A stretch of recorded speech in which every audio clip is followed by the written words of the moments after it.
what is American, what is deepest in being American, and that is to give voice to your own thoughts.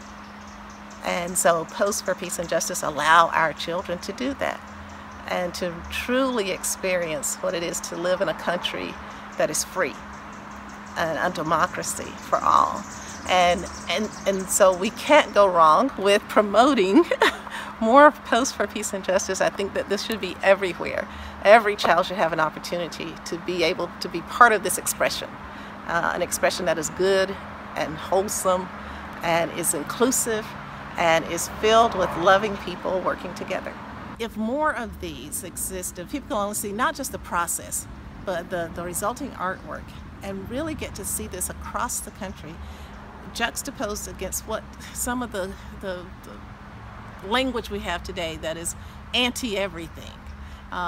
This is what we should be doing.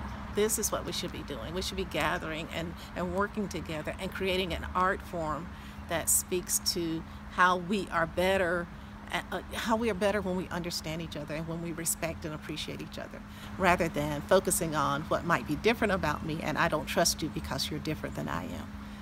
This is an opportunity to bring that beloved community into being, and I just think that every child should have an opportunity to be a part of it.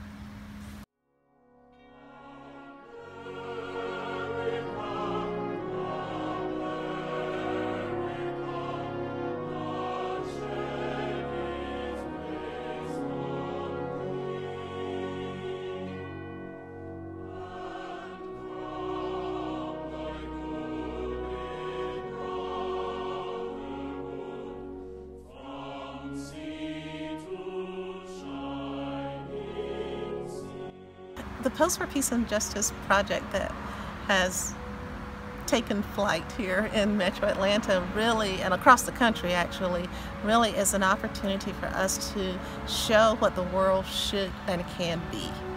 It gives youth and children and adults as well an opportunity to give voice to peace and to anti-hate and to justice and to faith and to freedom in a way that is not canned.